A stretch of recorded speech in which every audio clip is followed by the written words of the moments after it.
ආයිබෝවන් ඔබ අදත් එක් වී සිටින්නේ රේඩියෝ මාත්‍රා රාත්‍රී ප්‍රධාන පුවත් විකාශය සමගයි. ප්‍රවෘත්ති සංස්කරණය නිමේෂා හසදුනි. මම ජනනය සුරංග. ප්‍රථමයෙන් අවධානය සිරස්ථල වෙත. 2026 උසස් පෙළ විභාගයේ නියමිත දිනයේදීම පැවැත්වේ. යලකන්නේ පොහොර සහනාධාර ගොවීන්ගෙන් වැඩි පිරිසකට ලබා දී අවසන්. නව සමාජයක් සහ ශක්තිමත් රාජ්‍ය සේවයක් බිහිකිරීම සැමගේ වගකීමක් බව අමාත්‍ය චන්දන අබේරත්න පවසයි. ඩෙංගු බෝවන පරිසර පවත්වාගෙන යන්නන්ට එරෙහිව නීතිමය පියවර. CT ස්ක්‍රෑන් යන්ත්‍ර 11ක් ස්ථාපිත කිරීමට ආරම්භයි. ප්‍රංශයේ මත්පැන් භාවිතය තහනම් කෙරේ. මලයන්සියා විවෘත මලර ක්‍රීඩා ශුරතාවලියේ තරිඳු දසුන්ට රන් පදක්කමක්. පුවත් සවිස්තරාත්මකව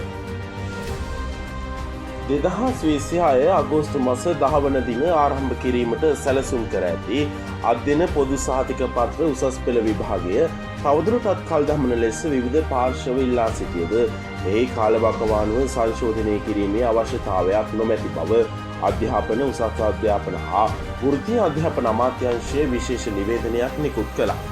ජාතික අධ්‍යාපන ආයතනයේ මාර්ගෝපදේශවලට අනුව විෂය නිර්දේශ ආවරණය කිරීමට අවශ්‍ය දින 300 සීමාව ඉක්මවා ගොස් තිබෙනවා. ඒ අනුව මෙවර සිසුන්ට අධ්‍යයන කටයුතු සඳහා ලබන අගෝස්තු 7 වෙනිදා දක්වා පාසල් දින 343ක් ලැබී ඇති බව අමාත්‍යාංශය පෙන්වා දෙනවා. එමෙන්ම දෙවැනි සහ තුන්වෙනි වාර විභාගයට පෙනී සිටින සිසුන්ටද පෙර විභාග ප්‍රතිඵල නිකුත් වූ දින සිට මෙවර විභාගයේ දක්වා මාස 4යි දින 10ක ප්‍රමාණවත් කාල පරතරයක් ලැබී ඇති බැවින් විභාගයේ සැලසුම් කළ පරිදිම පවත්වන බව රජය අවධාරණය කළා. යලකන්නයට අදාළ පොහොර සහනාධාරයේ මේ වන විට ලයාපදිංචි ගොවීන්ගෙන් 90%කට වැඩි පිරිසකට ලබා දී අවසන් කර ඇති බව ගොවි ජන සංවර්ධන දෙපාර්තමේන්තුව නිල වශයෙන් ප්‍රකාශ කළා. කෘෂිකාර්මික කටයුතු බාධාවකින් තොරව පවත්වාගෙන යාම සහ ගොවි ජනතාව දිරිමත් කිරීම අරමුණු කරගනිමින් රජය මේ ක්‍රියාත්මක කළා. මෙම වැඩසටහන දිස්ත්‍රික් මට්ටමින් ක්‍රියාත්මක කළ ක්‍රමවත් බෙදා හැරීමේ වැඩපිළිවෙල හේතුවෙන් සාර්ථකව ඉදිරියට ගෙන යාමට හැකි වූ බව එම දෙපාර්තමේන්තුව වැඩිදුරටත් සඳහන් කළා. ඒ අනුව දිවයින පුරා සිටින ලියාපදිංචි ගොවීන්ගෙන් බහුතරයකට අදාළ සහනාධාර ප්‍රතිලාභ ඍජුවම හිමිව තිබෙනවා. මෙතෙක් සහනාධාරය ලබා නොගත් ඉතිරි 10% පමණ ප්‍රතිලාභීන් වෙතද එය කඩිනමින් ලබා දීමට කටයුතු සූදානම් කර තිබෙනවා. එසේම ඔවුන්ට ඉදිරි දින කිහිපය තුළ පොහොන සහනාධාර බෙදා හැරීමේ කටයුතු සම්පූර්ණයෙන් අවසන් කිරීමට අපේක්ෂා කරන බවද ගොවි ජන සංවර්ධන දෙපාර්තමේන්තුව නිවේදනය කළේ. නිවේදනයේ වැඩිදුරටත් සඳහන්. පවතින දේශපාලන හා ආර්ථික බෙදවැටීම් හමුවේ නව දේශපාලන සංස්කෘතියක් සහ යහපත් සමාජයක් නිර්මාණය කිරීමේ වගකීම දේශපාලන නායකත්වයට නිලධාරීන්ට මෙන්ම සමස්ත පුරවැසියන්ටද පැවරී ඇති බව රාජ්‍ය පරිපාලන පළාත් සභා සහ පළාත් පාලන අමාත්‍ය මහාචාර්ය චන්දන අබේරත්න මහතා අවධාරණය කළා.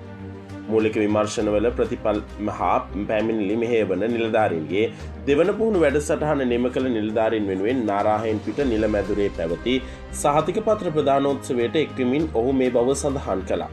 වත්මන් රජය බලයට පත්වන විට රාජ්‍ය සේවයේ ලක්ෂ 4කට ආසන්න පුරප්පාඩු ප්‍රමාණයක් පැවතුණා. එසේම 2017 සහ 21 වසරවල සිට පුරවා නොතිබූ තනතුරුද ඇතුළුව දීප ව්‍යාප්ත සේවා පුරප්පාඩු පිරවීමට මේ වන විට දැවැන්ත වැඩපිළිවෙලක් ක්‍රියාත්මක බවත් අමාත්‍යවරයා මෙහිදී අනාවරණය කළා.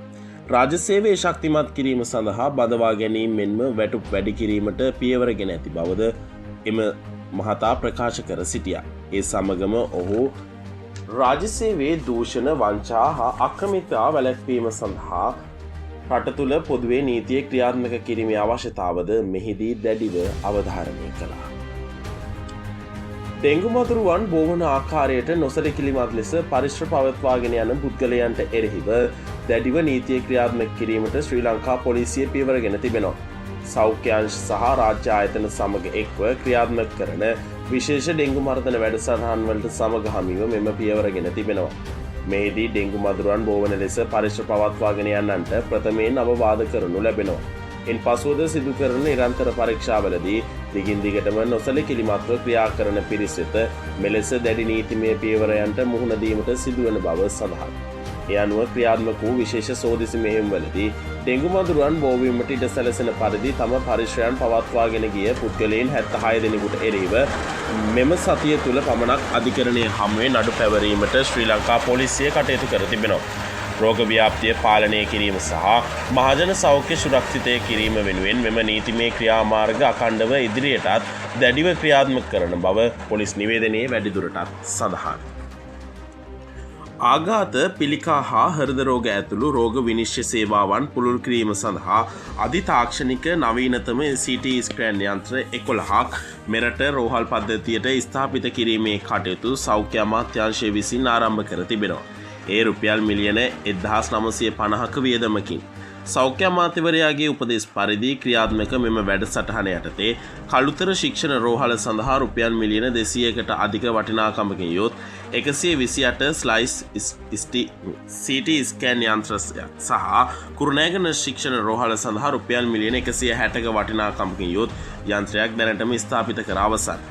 මීට අමතරව ආසියානු සංවර්ධන බැංකුවේ මූල්‍ය ආධාර යටතේ රුපියල් මිලියන 640ක් පමණ වටිනා නවීනතම CT ස්කෑන යන්ත්‍ර 4ක් ශ්‍රී ලංකා ජාතික රෝහල, මහනුවර ජාතික රෝහල, ගාල්ල ජාතික රෝහල සහ කොළඹ දකුණු ශික්ෂණ රෝහල වෙත දැනටමත් ලබා දී තිබෙනවා.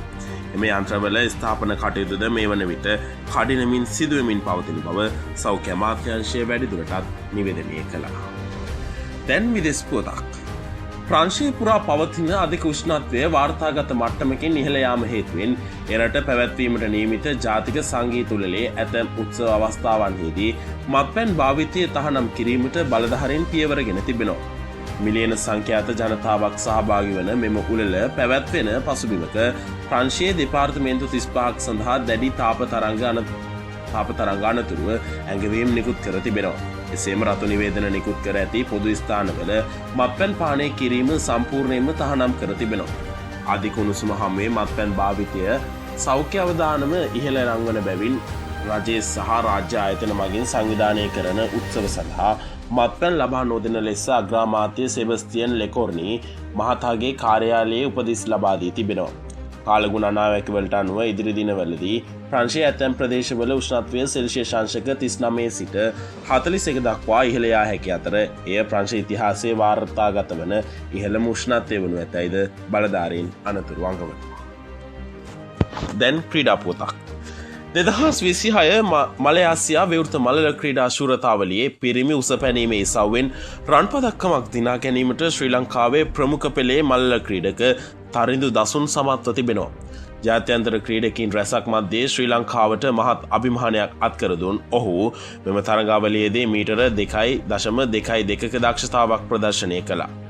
එය ඔහුගේ ක්‍රීඩා ජීවිතයේ හොඳම පෞද්ගලික දක්ෂතාවය ලෙසද වාර්තා පොත් අතරට එක්වෙනවා.